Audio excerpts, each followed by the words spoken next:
Our MC dies as an office worker and wakes up as Alan Palatio, the third son of a trash noble house. It should be easy living until he remembers this world. It is Psychedelia, the game he once played, and in 10 years 5 beings called the Great Sins will appear. When they come, greed, wrath, sloth, pride, and obsession, the kingdom and the Palacio County will fall. Alon has no special power, but he has one perk. He knows the game's future. So he makes a dangerous plan. Before the great sins awaken, he will find them while they are still kids, save them from their cruel past, and change their path. 2 months after he decided on this, he received his personal knight, Yaban, in his office. Yaban informs him that he has managed to rescue orphans and place them in an orphanage that he pointed him to, and among them was a girl named Utia. Alon is pleased to hear this news, and this just confirms his suspicion that Yaban is truly capable. Yaban is confused whether he is getting complimented or not because it is hard to tell with his expressionless face. Alon agrees with him and tries to let off a desperate smile, but this only makes him look even worse. This is pretty hard for him, since his original face was quite expressive, but it appears that his emotions don't show on his current face. Nonetheless, Yaban thanks Alon for the compliment. Apparently, betrayal is rampant in the game, but Yaban is a rare top-tier supporting character who doesn't betray his master. The moment Alon found him, he hired him without hesitation. Yaban then confirms from Alon that the raid was to rescue Utia, and he says yes. Yaban finally understands why Alon is interested in Utia, because even he, who has been a mercenary for many years, Utia is not an ordinary child. Basically, she was pretty strong, leaving Yaban to wonder why she would allow herself to get captured easily. Alon then asks Yaban why he didn't bring the girl to the estate since it would be easier. Alon commends Yaban for the observation, and though it seems like he is letting her power go to waste, leaving her at the orphanage is all part of Alon's plan. Utia Blutia is a member of the grotesque blood tribe who wields power from a contract with an indescribable being from another dimension. Utia later grew up to become the sin of wrath among the 5 great sins. She was given a title that made her seem like a monster that deserved nothing but death. She was a monster who caused hundreds of deaths, but if she manages to grow up peacefully, she won't take part in the destruction. To Alon, he has managed to remove the first landmine, and since he can't give his real reason, he decides to give Yaban a fake reason for leaving Utia there. Alon comes up with a stupid reason, and Yaban believes him. Alon mentions that the time is not yet right, and he tells Yaban to make sure that no one else knows about what they are doing. He also orders Yaban to provide anything that the orphanage needs for them. Alon then passes a letter to Yaban, telling him to give it to Utia. Yaban asks if the letter is important, and Alon says it is a letter to help Utia settle in. Alon believes that the letter would be great to calm her down, since she went through a harsh human experiment. Yaban is impressed that his master even wrote a letter, and he promised to safely deliver it. Even though he doesn't know if the letter will calm Utia down, Alon believes that he has to try first. Apparently, he mixed the real message inside the pleasantries that he wrote in the letter. This was something he heard dozens of times while replaying the game. It was a calming message from the Archbishop that helps with the sin of wrath. However, this message came too late in the game, but Alon believes that sending Utia the message early should help put her in the right direction. Alon cannot believe that he is trying to befriend a monster, but since they worship a being from another world, he believes that it should work. When Utia receives the letter, she takes a moment to read it, and in that moment, Yaban can feel the immense magical power coming from her body, which is quite absurd. She is basically a strange child, totally devoid of emotions. Utia then asks Yaban if Alon was truly the one who sent the letter, and with fear creeping through his body, Yaban says yes. Utia lets off a really terrifying aura before asking Yaban why Alon himself didn't show up. Yaban cannot believe that the girl is already at the peak level at her age, which is why her mana can be visualized. Yaban then tells Utia that Alon said the time is not right yet. After hearing this, Utia finally calms down, and this is also thanks to the hidden message that Alon put in the letter. Utia knows that it is something only someone worthy of being her master can know of. With a joyous face and overwhelming aura, she mentions that she finally understands her master's will. Meanwhile, Alon, in his bed, is thinking of how he can make sure that he gets the next person on the list to help increase his seemingly short life. Soon afterward, Alon is in the library, trying to get clues on the third sin when Yaban rushes in to tell him that he has managed to rescue the second sin that he mentioned. Even though he looks utterly exhausted, Alon asks Yaban if he treated the kid right. Yaban assures him that he did everything he asked after he rescued the kid from the illegal slave market. Suddenly, Alon's trash big brother Tonio enters the room and wastes no time using Alon as his footmat. He expresses his shock that someone as dull as Alon has decided to read books in the library.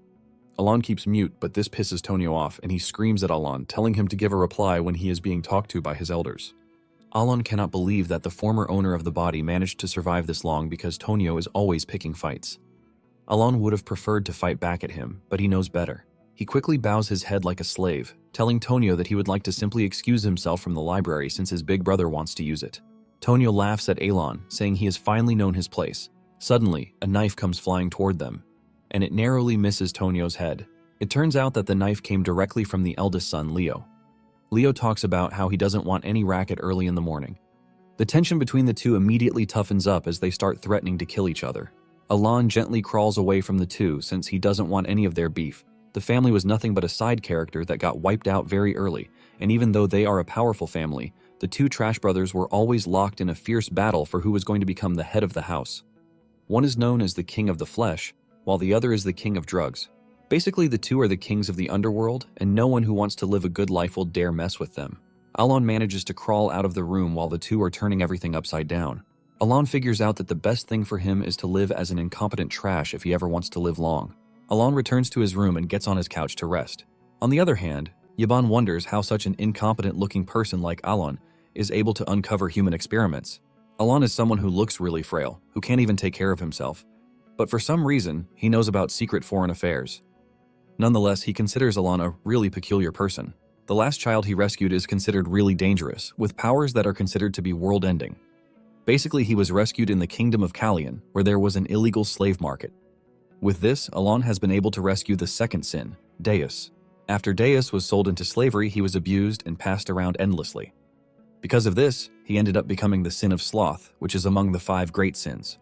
After Deus lost it, he wiped out kingdoms in the most horrific way that one wouldn't even think is possible. Even most players were traumatized by how cruel Deus was in terminating his enemies. Because of how dangerous he was, Alon told Yaban to treat him gently. Yaban then asks Alon if the letter he sent to Yudia is about the second child, and Alon confirms this. In addition to the important message in the recent letter, he also added extra important information to it.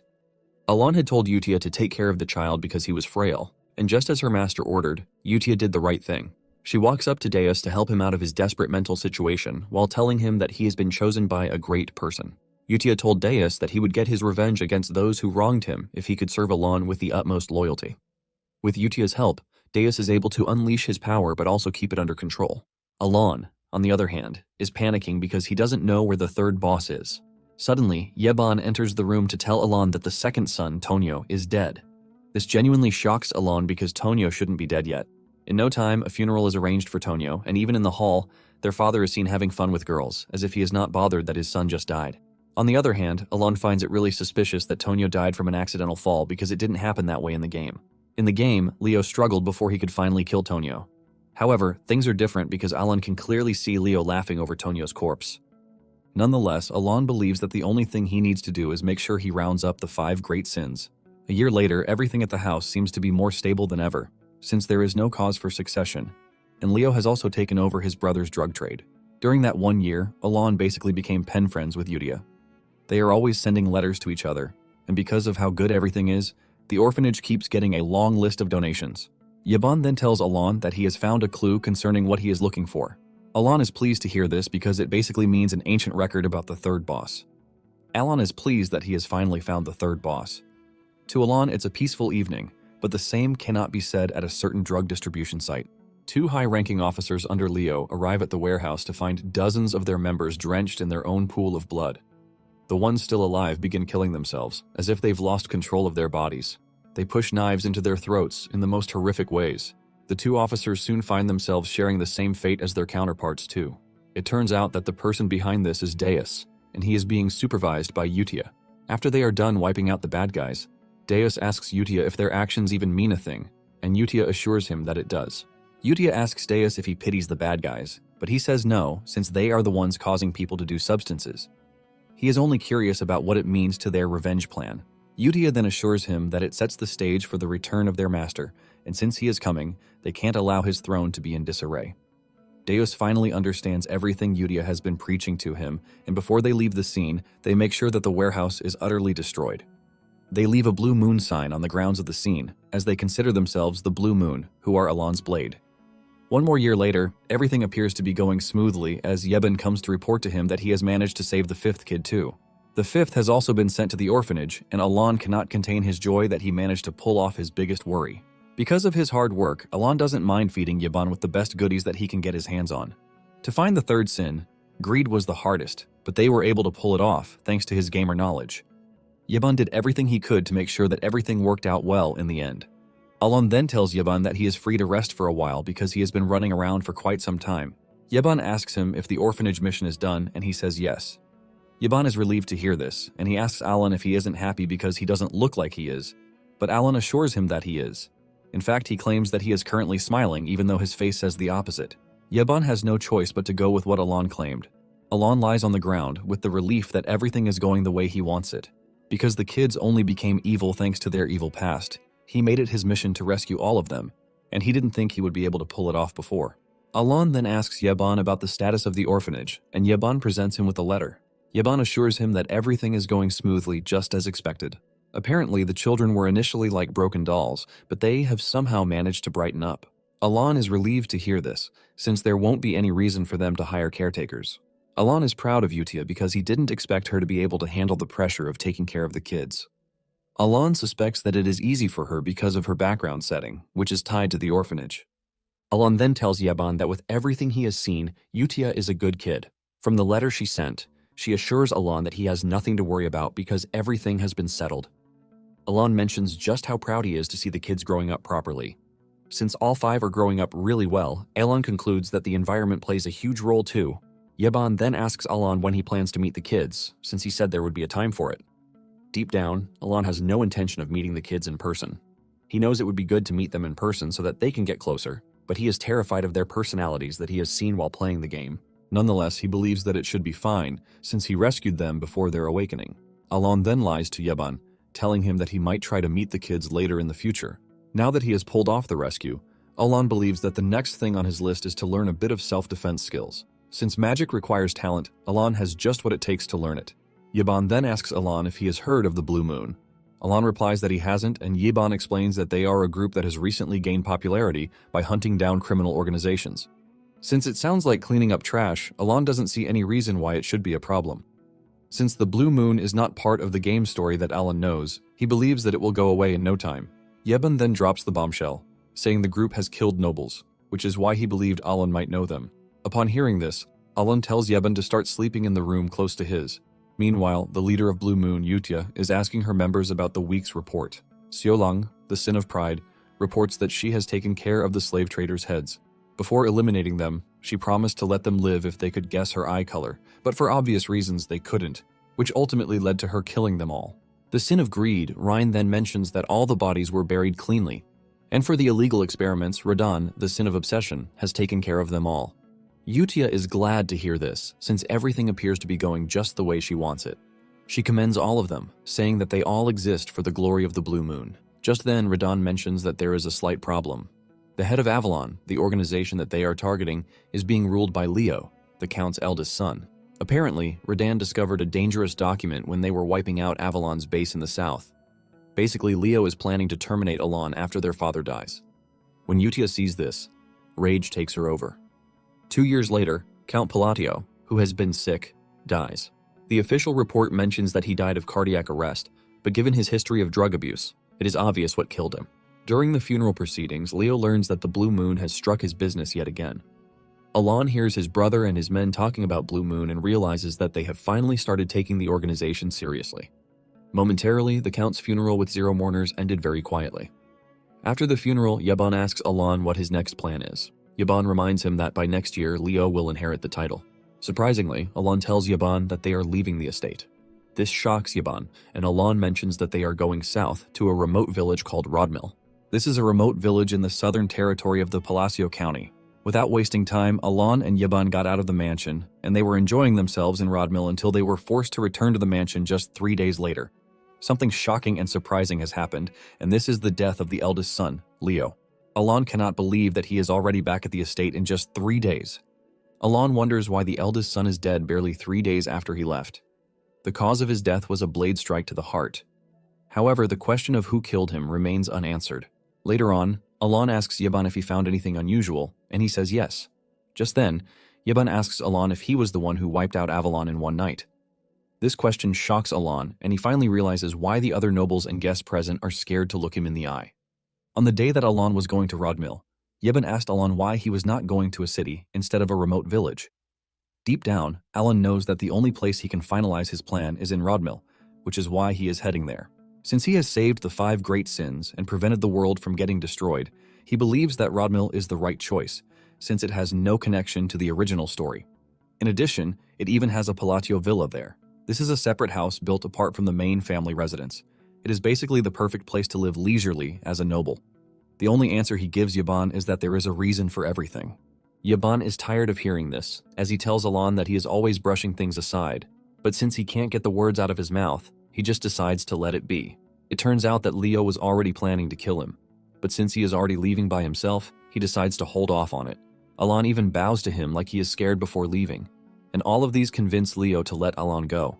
Nonetheless, he decides to tell his assistant Alman to follow Alan's carriage. Alman then asks Leo if he wants to kill Alan by asking him to follow the carriage.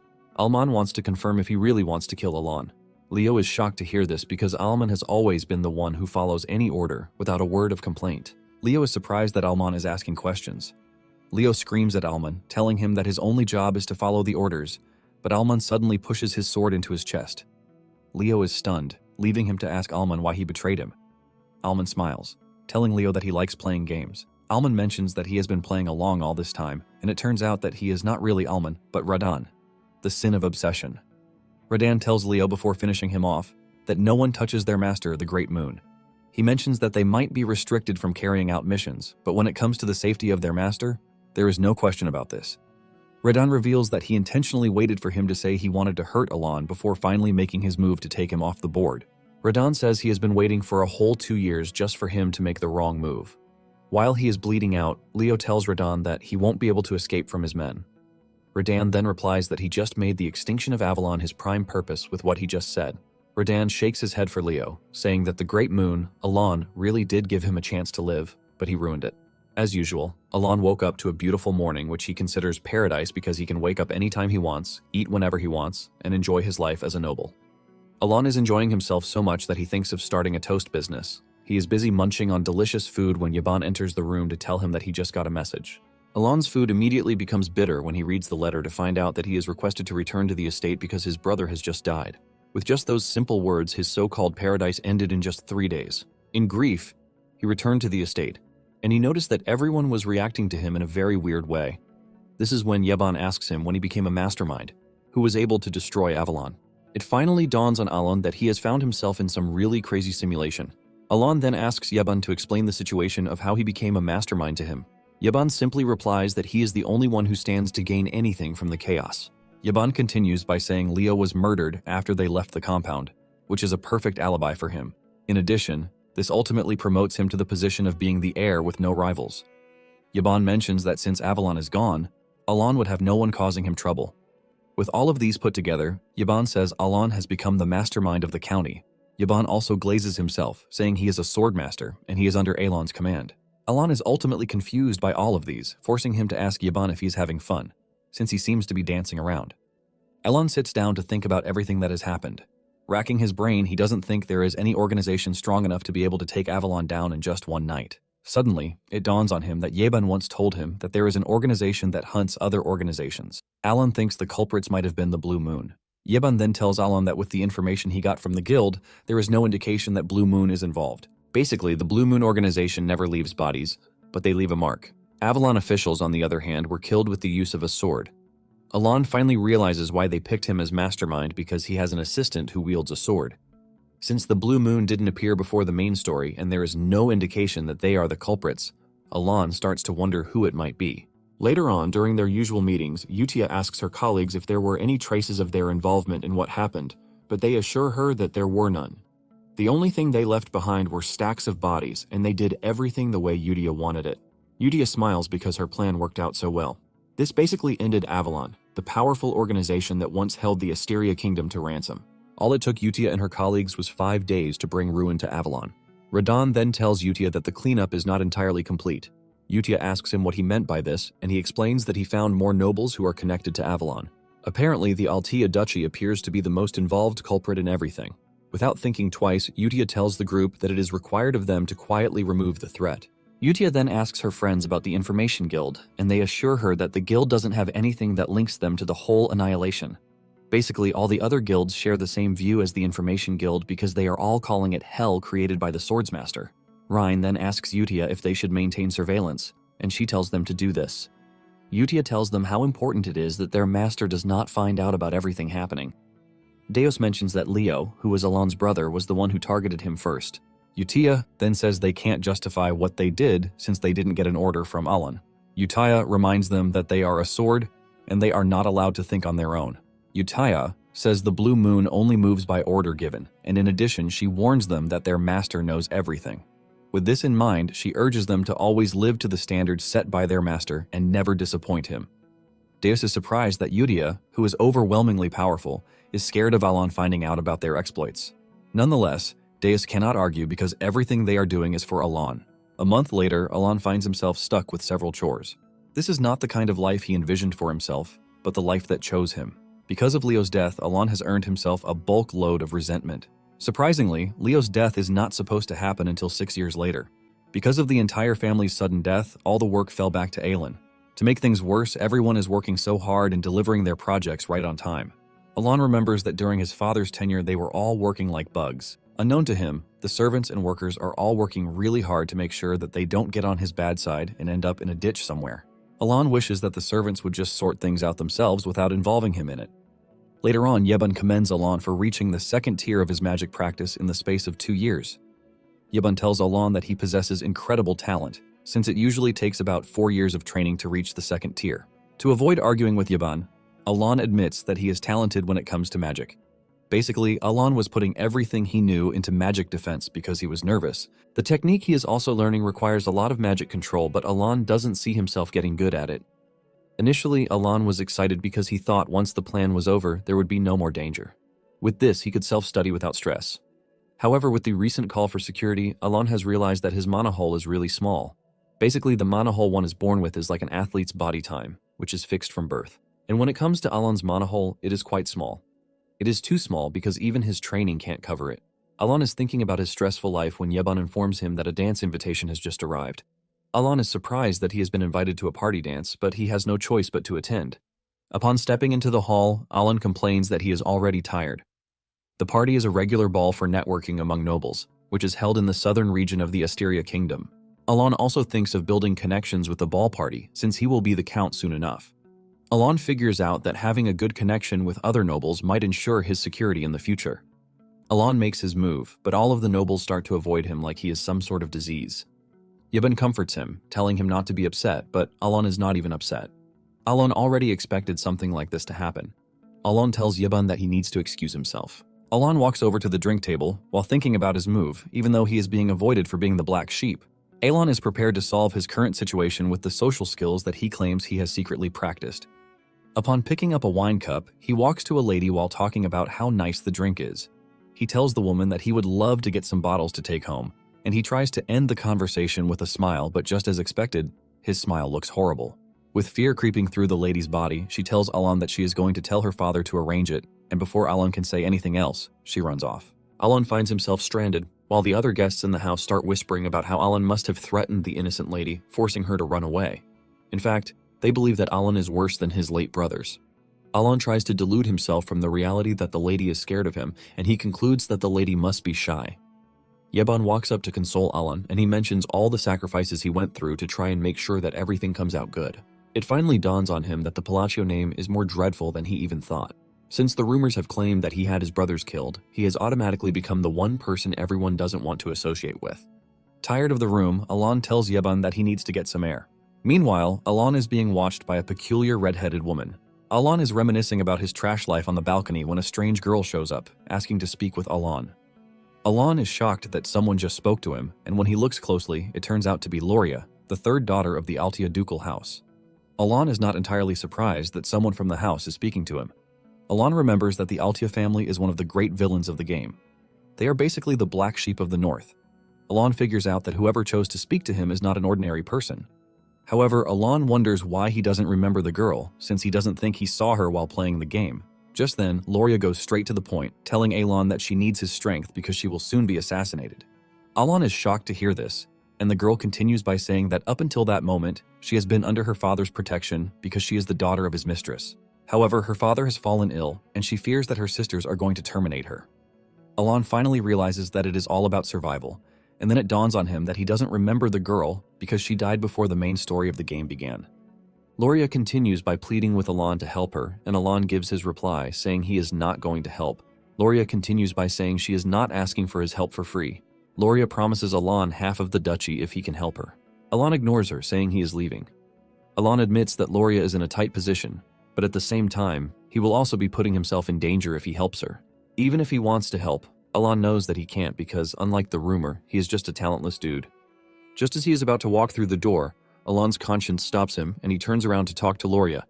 He tells her that something good will happen for her, and deep down, he hopes that she actually meets someone who can help her. Meanwhile, the Sins observing Alon have noticed that Loria has approached him, and they deduce that telling Utia is the best option before acting. Ryan then tells Deus that he might not need to report the situation since Loria is the only Altia who is not affiliated with the bad things that they are doing. This in turn excludes her from being Radon's target. Deus agrees that this makes things easier because the other Altias will be dealt with. Ryan mentions that Utia has told them to make sure that all information flow is cut off to make sure that the Avalon incident never gets to Alon. Alon is walking through the hall by his lonesome self when he is suddenly approached by the redhead lady. Alon is initially confused whether he is the one being greeted or someone else. Alon nervously replies to the greetings, and with the way the girl is walking and her aura, Alon can see that she is a shady person. Alon tries to remember who she is because he has definitely seen her face in the game. In addition, he figures out that whoever talks to him isn't normal. Alon finally remembers her name, Kalia Zenonia, and he walks up to her to offer his greetings. Kalia is shocked to see that Alon actually knows who she is. Alon tells the lady that he knows her since she is quite a famous person. Apparently, there are 3 great houses in the kingdom of Asteria. The house to the north is House Altia, the house in the east is House Palacio, and in the west is the degenerates of Zenonia. It turns out that Kalia is the eldest daughter of Count Zenonia. If Palacio is considered a gang, Zenonia is a more refined, corporate-style syndicate.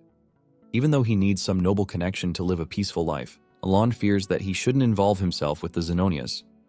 Alon continues with the compliment by telling Kalia that she is famous because she is beautiful, and Kalia thanks him for the compliment. Kalia says she would like to talk more, and Alon agrees, but mentions that there are lots of eyes watching them. Deep down, Alon just wants the lady to let him go his way. Kalia smiles, saying Alon is just as the rumor said, but she lets him know that she would like to see him again. Alon is surprised by this, leaving him to wonder what the lady meant by it.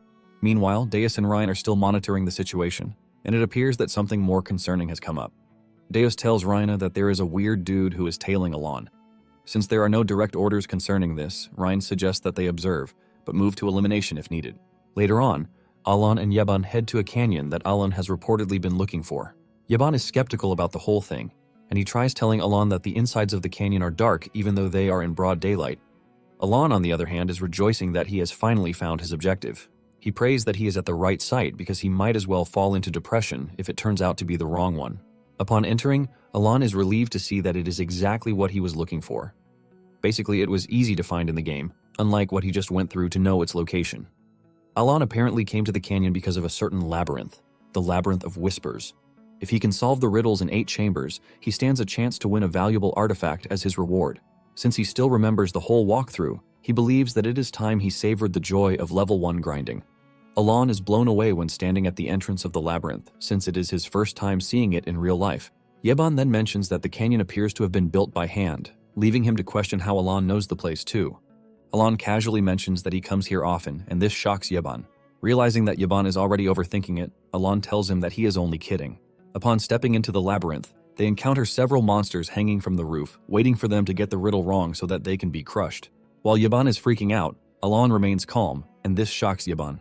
Alon just focuses on the riddle, while Yeban is racking his brain on how he has failed several times in trying to figure Alon out. Yeban thinks deeply about it, and he realizes that none of the missions that they have conducted have ever been related to each other. From taking down an evil organization to saving a slave to paying off someone's debt, to helping an orphan, and several others like it.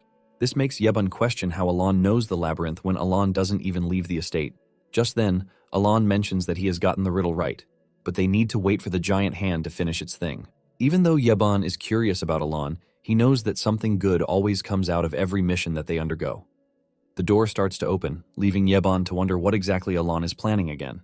When the door finally opens, they are met with countless treasures sitting in the large room. Standing in the distance is a gauntlet with rings on it. Apparently, Alon's only mission is the black ring on one of the fingers. Yaban is surprised to see that this is their only goal because it appears to be totally useless. Alon retrieves the ring and realizes that it is too big for his hand, but he is taking it nonetheless. He tells Yaban to drop the treasures that he has packed because they would only bring trouble to them. As they leave the labyrinth, Alon assures Yaban that there is nothing dangerous on the way out. Alon is thankful for the walkthrough because it made things easy for him. Momentarily, they run into a bit of a problem. A bunch of stone golems have blocked the way, and Yaban is already thinking of how he can get Alon out of there. Just then, Alon tells him that he has nothing to worry about because he will handle the golems. Yaban tries to tell Alon that escape is their #1 priority, no matter what it is that he is planning. Alon walks toward the golems while raising the finger holding the ring. Yaban is worried that Alon is going to get himself killed because his Tier 2 magic is useless against the golems. Once he is close enough to the golems, Alon uses the ring to activate the constraint instruction. Time stops, and Alon finds himself in an empty dimension, where the system tells him that he has 2 constraints that he can enact. Alon remembers that in the game, his current position has a selection window. Staring into the abyss is a giant face, and Alon believes the reward for clearing the labyrinth is the constraint instruction. As the name implies, it is an absorption-type artifact that imposes restrictions on the user in exchange for power. The voice that just spoke to Alon made everything feel very real. Alon then mentions his first constraint. After reciting the spell, the being asks him what he plans to gain, and Alon mentions that he would like to twist the laws of the world a little further. Once he has laid his claim, the system grants his first constraint, and for his second constraint, he follows the same procedure, and the system asks him what he seeks by this. Alon simply replies that his request remains as just before. The being takes a minute before answering Alon, and Alon fears that he has messed things up. Alon knows that choosing both seals and words for the constraint gives the highest magic attack power. While he was playing the game, he mastered all the hand signs and phrases, which means that his request is supposed to be granted. Just then, the being grants his request, and the voice tells him that he is considered really important to have remembered everything related to the Forgotten God. The voice then tells him to carry on the will of the Forgotten God, leaving Alon confused. After the being is done talking, the ring on Alon's hand gets absorbed, which is a sign that the constraint worked successfully. Just then, Alon returns to the real world when Yaban is trying to get him out of the golem's way.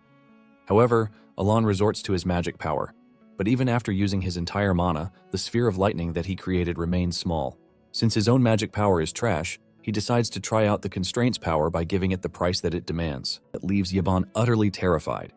With just a flick of his finger, Alon sends the ball of magical light into the midst of the golems, and the moment the attack hits, they all crumble into tiny pieces. As usual, Alon maintains his casual, sleepy eyes, while Yaban is totally blown away by what he just witnessed. Once the golems are out of the way, they start navigating their way out of the cave, and Yaban asks Alon if he has been hiding his true power all along, but Alon says no. Yaban argues that in all of his long years of being a mercenary, he has never witnessed something like what just happened. But Alon maintains that it is nothing but a second-tier magic. Deep down, Alon is actually freaking out because he didn't remember the magic being that powerful when it was being used in the game. Alon remembers that in the game, a spell can be strengthened with the use of an incantation, and what he just did is increase the potency 5 times the usual number of times with the number of incantations that he used. By doing this, he was able to acquire something entirely different, which is a greater power of a higher magnitude. Even Alon is surprised at how devastating the magic is, even though it is a second-tier magic. After a few minutes of navigating through the cave, they finally make it out of the cave, and Yaban heaves a sigh of relief that they are out. Yaban lazily sits while complaining about how tiresome his current task is, compared to actual combat. Yaban turns to Alon, asking him who designed such a terrifying place, and this is when it dawns on Alon that the labyrinth actually had another name, which spread around the community. It was known as the Labyrinth of Whispers, and it got everyone's attention. Alon used the opportunity to tell Yaban that it was created by a dude named Palayon. When Alon realized that Yaban was about to start asking more about the labyrinth, he dragged him up, telling him that it was time they left. Alon tells Yaban that there is still something he needs to do once they return, and his work ethic impresses Yaban. When talking about the magic, Alon knows that a sigil that matches a spell element increases its potency, and this was the basic rule in the game.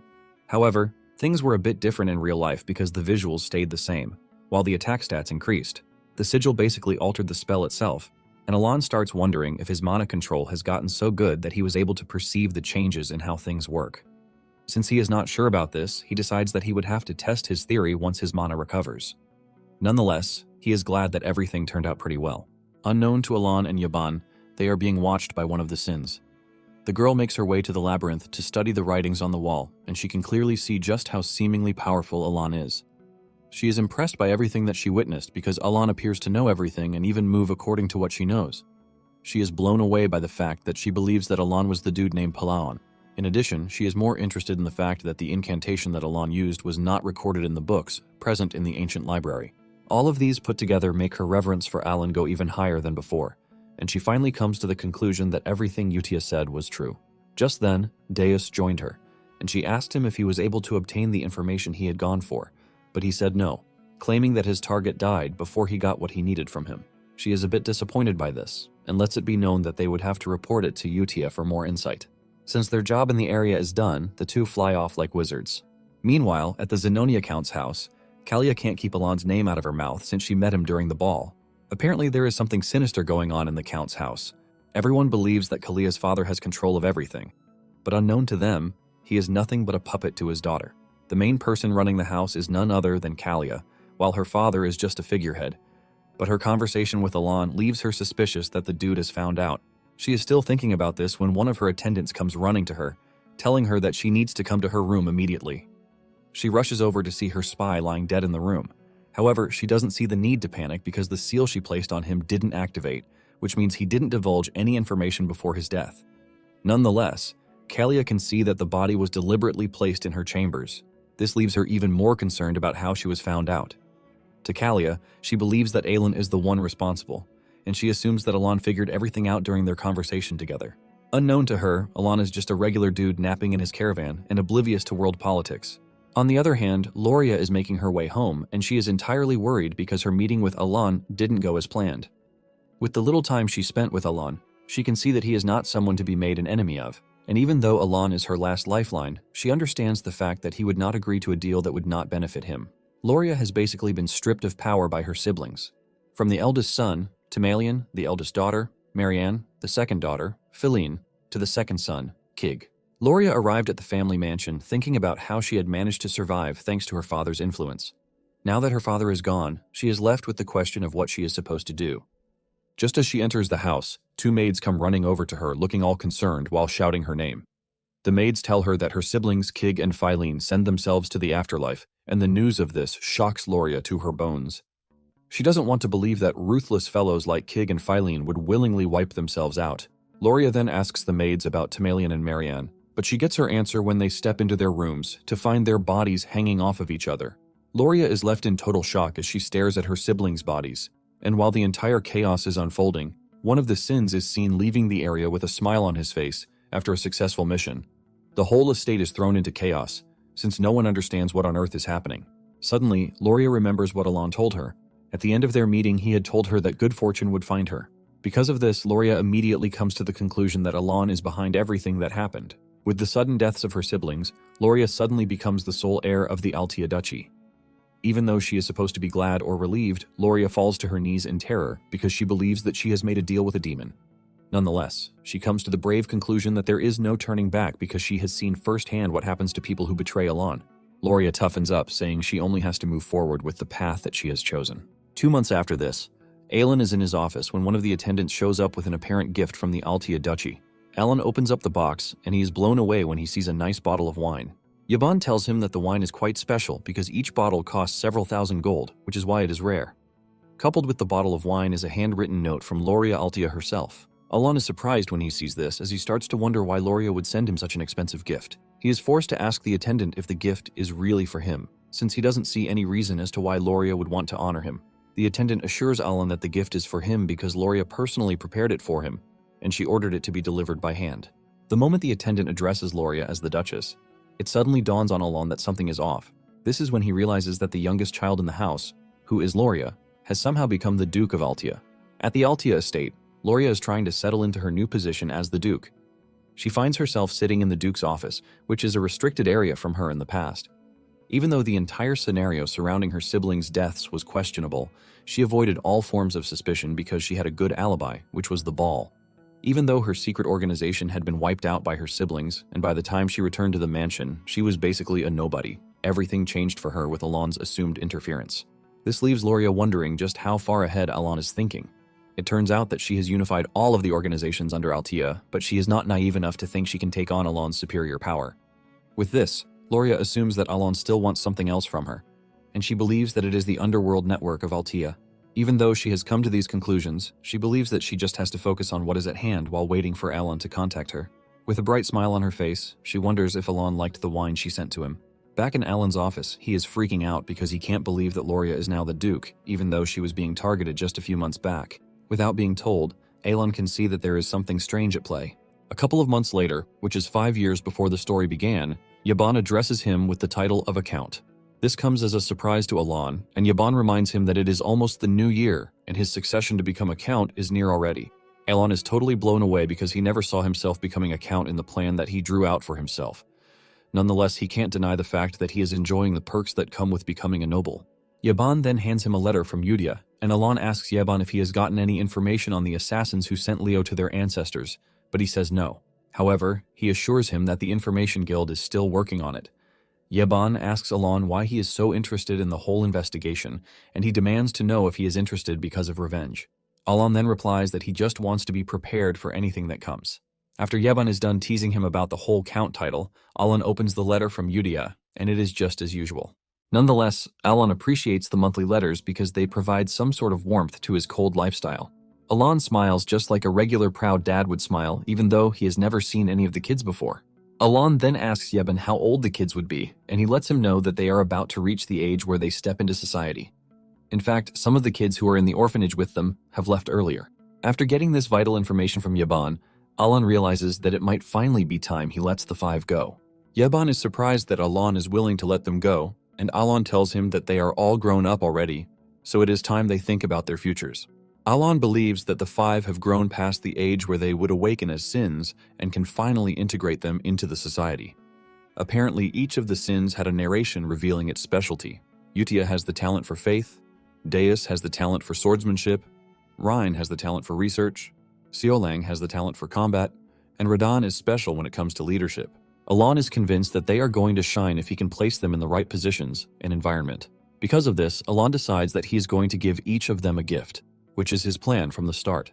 After he is done sorting out everything he needs to, he sends them individual letters via Yaban. Not long after this, Utia received the letters, and she told her comrades that they had received a new directive from the upper echelon. She tells them that the directive this time around is special because it was sent to them individually. The 5 receive the letters in joy, and they start rejoicing as if they have won the lottery. However, before they open the letters, Utia suggests that they read the old letters first because Alon's directives are always top tier. The others are surprised and impressed when they hear this because Utia was the only one who got to read the letters before. Utia believes that they all have the clearance to read the letters now, since they have received individual directives. Utia opens one of the letters for them to see, and it is nothing but basic greetings. The other kids are confused because it sounds very ordinary, but Utia kicks in quickly, telling them that Alon had told them from the beginning to disguise the letters as normal conversations. Utia then shows them what she claims to be the first directive after the first greeting letters.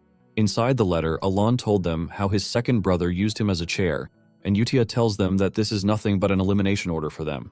She also points to the part where Alon seemingly entrusted her with the Blue Moon organization. Utia then tells her comrades that they are to read the letters just the way she did so that they can get the directives correctly and be able to effectively carry out their mission. Deus then cuts in, asking if it is not better for them to visit Alon in person if they are trying to avoid any leakage of information. Utia then replies with a stern face and voice, telling Deus that their mission is to follow. This sends chills down Deus's spine, and he replies that he is fully aware of what is at stake. Since they have gotten this out of the way, Rena suggests that they read the new directive. Upon opening the letter, Deus realizes that he is being sent to Caliban, which is the land of knights. Reen, on the other hand, is told to head to Colony, which is basically a desert. The other 2 also check their letters, and they are sent to Raxas and Lartania, while Utia is ordered to go to the Holy Kingdom of Rosario. Inside the letter, there are also instructions on what they are to do. Deus is surprised that he was told to become a knight, as he doesn't see any reason for this. Nonetheless, Alon has assured them that he would continue to sponsor them.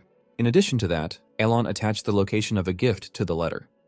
Before they disperse, Utia reminds them that mentioning the Blue Moon is utterly forbidden unless Alon himself mentions it first. With each of them honoring the directive, they get their affairs in order, and they depart to their respective designations. 3 months later, Alon is still researching the magic in the world, and he has not seen what he's looking for, Since he is stuck at a crossroads, he decides that he has to experiment with himself. Alon then remembers the assassins again, and he asks Yaban about them, but Yaban lets him know that there has been no progress yet. Deep down, Alon figures out that everything happening is a result of the butterfly effect of what he has done, and it has somewhat become uncontrollable. A clear example of this is Loria. She should have died, but she has suddenly become the Duchess of Altia, where she is now building up a terrifying power in the underworld. Alon then tells Yaban that there is no need for them to investigate the assassination again. Yaban is surprised to hear this, but Alon has figured out that it would be better if the whole situation remains unknown. He doesn't want to dig into anything that is going off-quest because he is trying to avoid any disastrous consequences. He knows for a fact that the secret organizations don't interfere unless something harms them, and he doesn't want to touch the hornet's nest. Yaban follows his boss's orders and assures him that he won't investigate again, but he lets him know that Deus has been knighted in Caliban.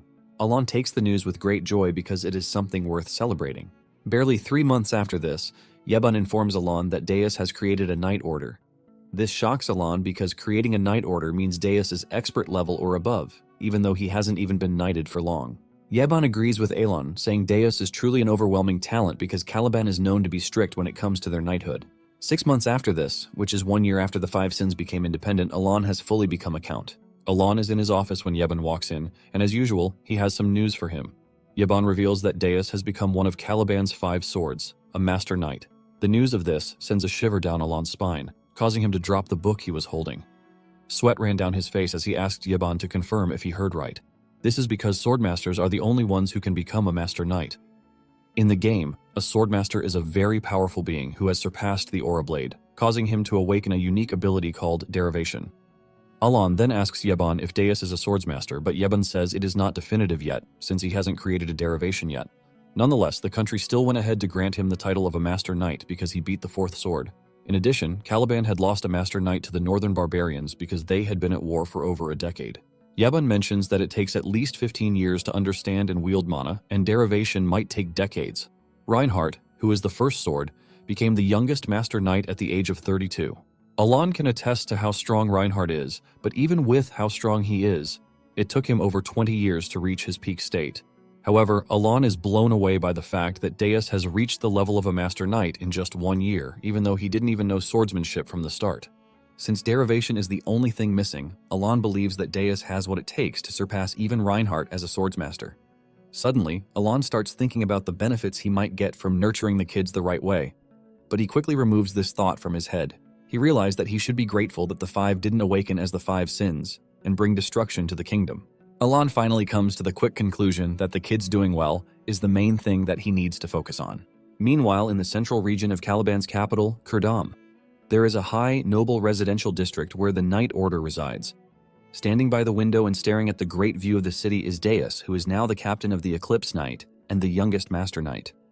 Deus lets off a good smile when his sister waves at him from outside the building. Deus remembers how everything played out until that very moment. He remembers losing everything to the bad guys, known as the Black Ones. Because of this, he was taken over by rage and hatred. He found himself locked up, and even though he was saved by Alon, he didn't think this was enough reason for him to be loyal to him.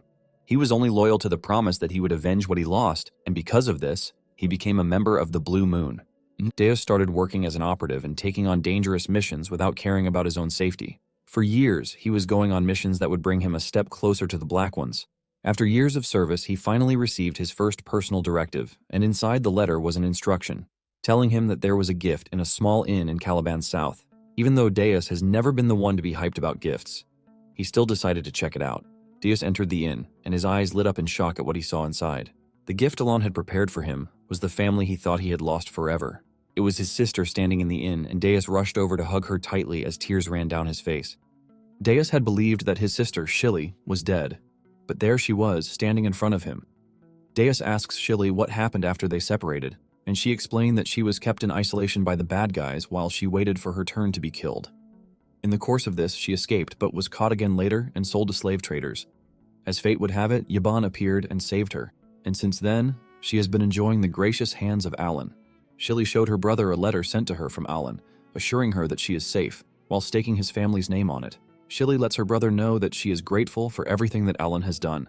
When Deus saw this, he was extremely blown away because Alan didn't only protect his sister, but even put his family name on the line for her. Deus was stunned and in disbelief at how Alan knew about his family, since he never told him. Even Utia didn't know the full details of what happened, but Alan was able to cover everything. This convinces Deus that Alan practically knows everything, and it is in this moment that Deus finally decides to subject the totality of his loyalty to Alan. Now that his sister is standing in front of him, Deus is happy that Alan overlooked his foolishness in questioning his supremacy.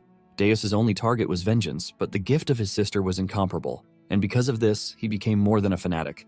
In fact, he has made it his life mission that he has to repay Alan's kindness. Deus's target is to attain the top echelon in Caliban and become a master knight so he can create an elite guard composed of the best swordsmen, and that dream is already coming to pass. Deus is determined to face any hardship whatsoever until the day that he is able to repay his debt to Alan. Until then, Deus is ready to prove himself beyond what is expected of him. As part of his endeavor, he and the Eclipse Knights soon depart on an expedition to fight the barbarians. Meanwhile, Alan is feeling a semblance of peace, and he believes that this is because the kids are all grown up. At the same time, Alan has devoted himself to research since he came back from the labyrinth. At this point, he has come to a conclusion on his current research results. With what he put down, he figures out that refraction enhances the imperfection of a completed spell, thus expanding its area of effect. Repulsion, on the other hand, crushes the form of whatever is fired, which causes the projectile to transfer. Just like these, Alan has put together all the variables of the magic that he is researching. He has also figured out that he can only use magic once a day, which is thanks to his small mana core. Nonetheless, Alan has concluded that magic is fun, even though he initially debated that it was just for self-defense. Since he has been on the research for the past 2 months, he finally decides to test out the results. Alan pulls himself together and he starts to cast the necessary spells in the order in which he has analyzed them. From fixation to compression to collapse, he is able to produce a powerful, bright attack spell that looks absolutely terrifying. Alan is blown away because everything worked out well, and he finally realizes that the order of the phrases is quite important too. He is still staring at the magnificent creation in front of him when he hears a strange voice behind him, expressing their shock. Alan turns around to see Kalia and her mage beside her, and they are both terrified of what is staring them in the face, which they refer to as origin magic. Alan is shocked when he sees Kalia standing behind him, leaving him to wonder why the lady is there. The mage with her screams in horror because origin magic is something only a 7th circle mage can wield or even achieve. When Alan hears this, he is left confused as he starts to wonder if a low-level trash mage like himself is already being considered to be a 7th circle mage. Later on, Kalia and her mage sit in the reception room, waiting for Alan to show up. Kalia looks totally unsettled after what she witnessed minutes earlier. The reason why she came to Alan's territory in the first place was to confirm the extent of what Alan knows. She also wanted to know the capability of the organization that was backing Alan. However, what she and her mage found was totally different. Kalia cannot believe that her mage, Bianca, who is an arrogant 5th-rank mage, is actually terrified of what he witnessed while watching Alan. To put into perspective, Bianca was expelled from the mage tower for inhumane experiments, and he is powerful enough to wipe out battalions without breaking a sweat, but the same man was crumbling in terror in Alan's presence. Kalia is left to wonder if what she witnessed earlier was truly origin magic, just like they suspected. Moments later, Alan enters the room, and he asks the two why they have come to his estate. Kalia quickly apologizes for dropping in without prior notice. She also apologizes for running into him while he was conducting his business, claiming that she was only searching the estate for him. Alan calms her down, telling her that she is not going to hold what happened against her. However, Alan tells Bianca and Kalia that the magic that they witnessed him use was not origin magic.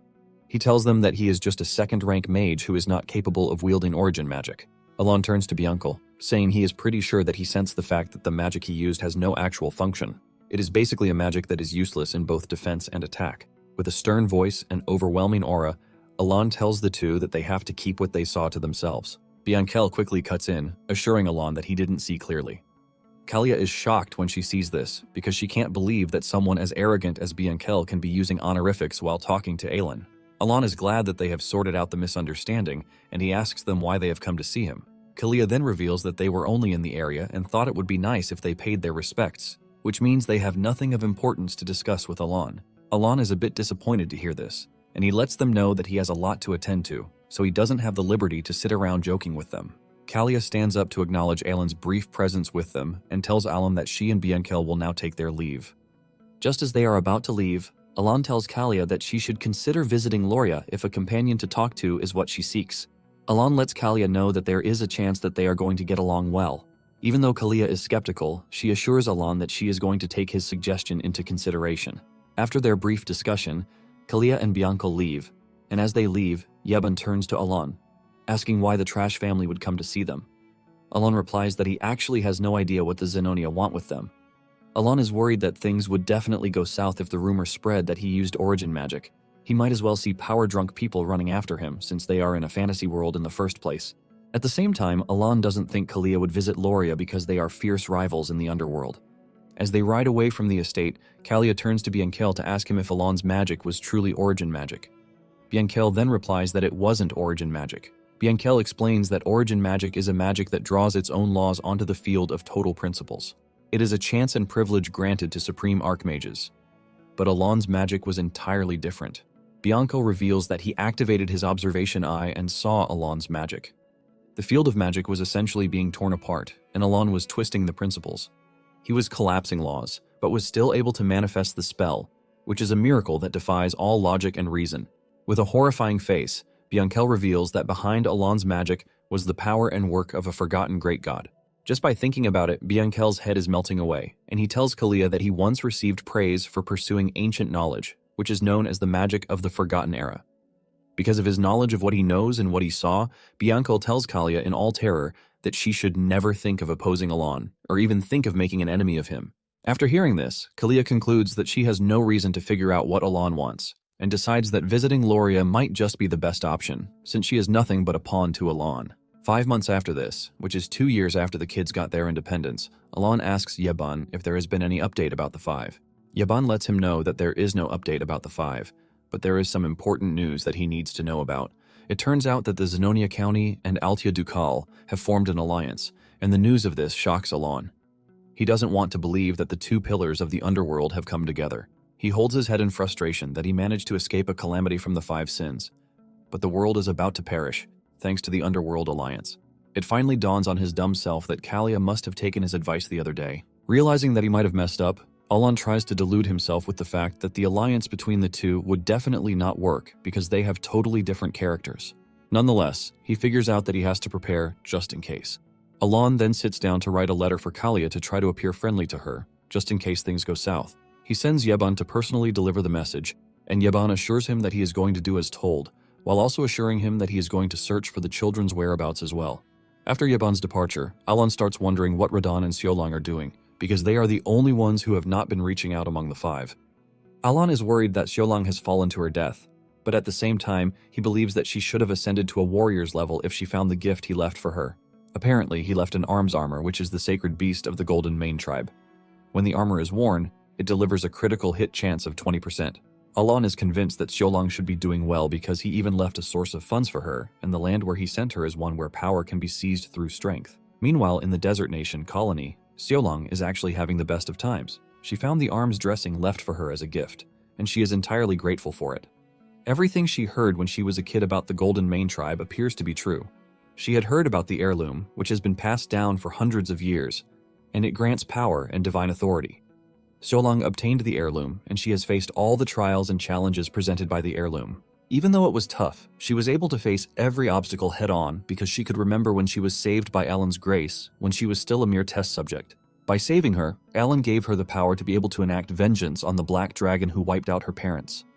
Because of this, Xiaolong figures out that it is Alan's wish for her to become the greatest gladiator alive. In addition, she is expected to gather the scattered Golden Mane tribe and restore it to glory with the power she has been given. Hyped about everything she has been through, Xiaolong is finally ready to do what is needed for Alan, her savior, and the Beastkin, while making sure she wipes out her nemesis, the Black Dragon. Later on, Yeban tells Alan that he has some information about Xiaolong. Apparently, she has been given a name, the Golden Flash, because of how she operates in colony. Alan is pleased to hear that Xiaolong is doing just fine. Alan then asks about Radon, but Yeban says there is a bit of info about him, even though they are not entirely sure if it is reliable. Suddenly, Alan turns to Yeban, asking him why he is lazing around when he is supposed to be busy. Yeban is confused when he hears this because he has basically finished everything that Alan ordered him to do. Alan then cuts in, saying they need to prepare early because it takes about a month just to get to the magic tower, but this comes as news to Alan. Alan acts like a fool, asking Yeban if he didn't mention it to him. Yeban refuses to argue with him because he is already used to the way he does things. Yeban then mentions that it takes only weeks to reach the green magic tower, but Elon corrects him, saying they are going to the blue magic tower. Apparently, the Blue Magic Tower is near the Labyrinth City, and because it is far, Yaban decides to start getting their things ready. Alon crashes on the couch, thinking about the exhausting carriage journey that he is about to embark on. However, he has no choice because the item needed to support his small mana core is at the Blue Magic Tower.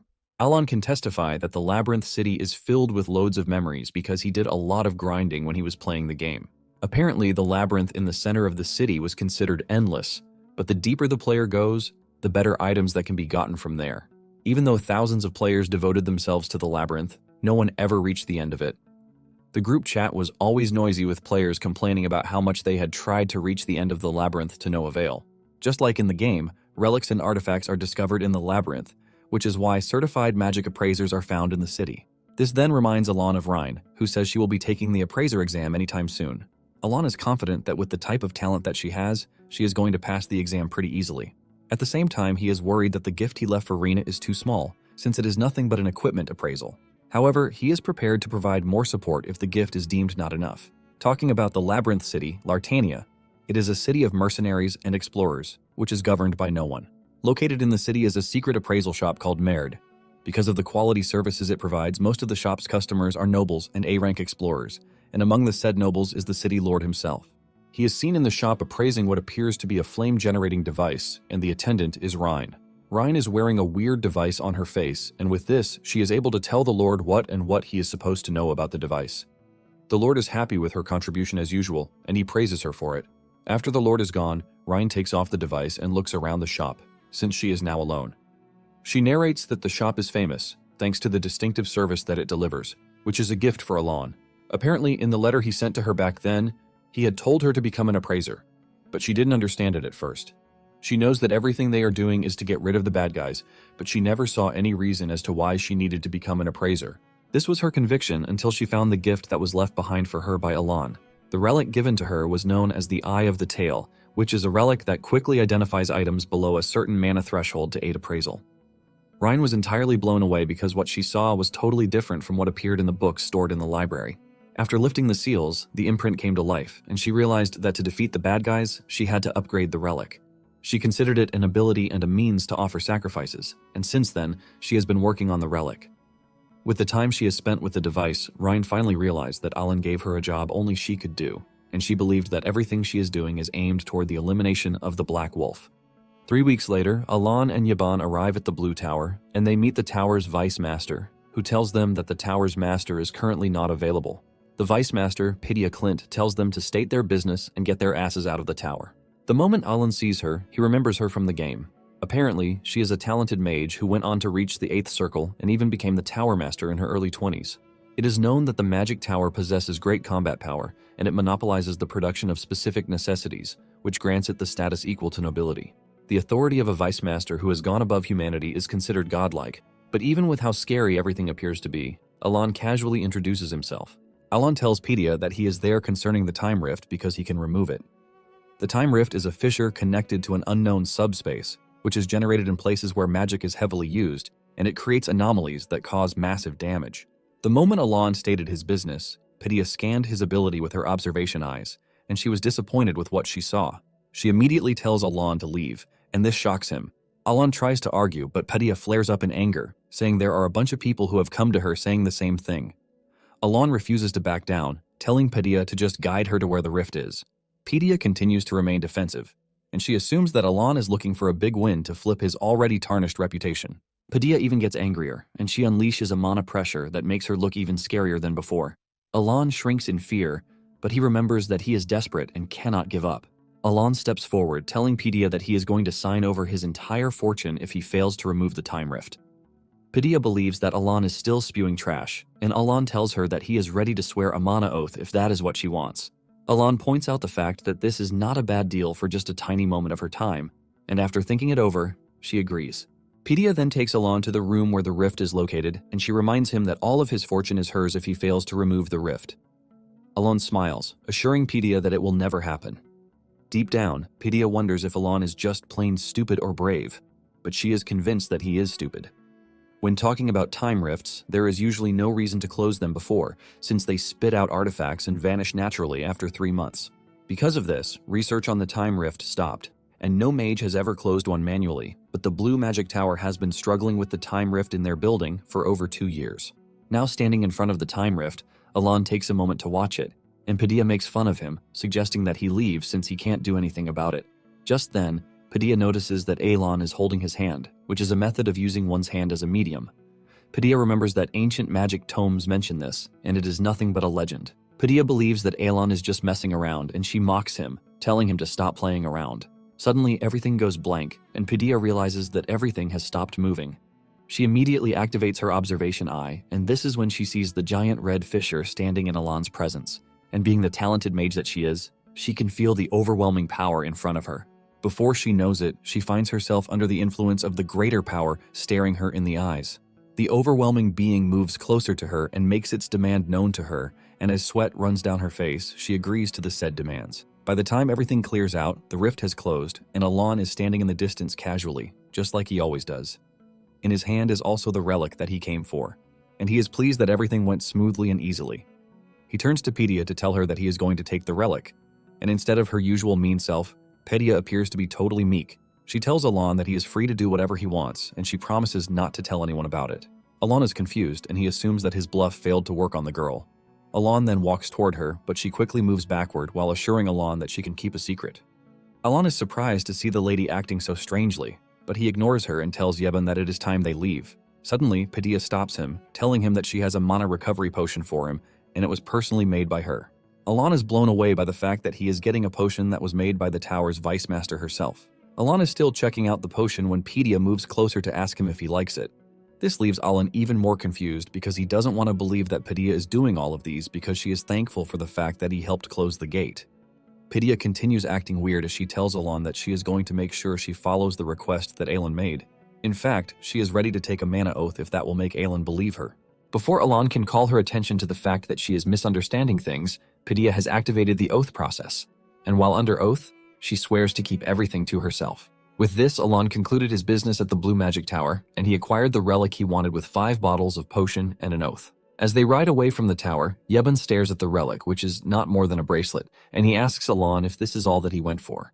Even though it doesn't seem like much, Alon assures Yeben that he really needs the bracelet. It is known as the Seal of the Unholy One, and it has a gem embedded in it that can absorb and store mana from the atmosphere. Alon is happy that the device is working perfectly, and even though the storage space isn't much, it is more than enough to compensate for his mana hole. Alon believes that it is enough for him since his goal is magical research and self-preservation, not fighting. Suddenly, it dawns on him that it is quite strange the way Padilla acted towards him before he left the tower. The level of respect she awarded him at some point left Alon to wonder if Padilla was making fun of him.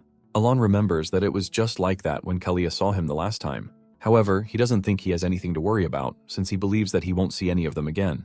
Meanwhile, in Altea, Loria is hosting Kalia. The two exchange pleasantries with no sign of bad blood between them, all thanks to Alon's influence. Kalia is glad that she followed Alon's advice and came to see Loria. It was during their conversation that they both realized that Alon was far ahead of them. Nonetheless, it was basically an alliance that was formed thanks to Alon's command. The two had no choice but to work together synonymously, since they were both beneath Alon, and a power struggle would be ultimately useless. Loria then asks Kalia why she has come to visit her even though their scheduled conference is the following month. Kalia then reveals that Alon sent a letter regarding her last visit. Kalia shows Loria the letter, and in the letter, Alon talks about Kalia's last visit to the manor and how things played out.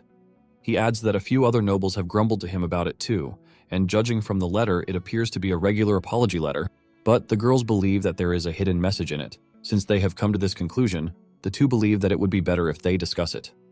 The two waste no time dissecting the nobles that they have in the kingdom and which faction they belong to.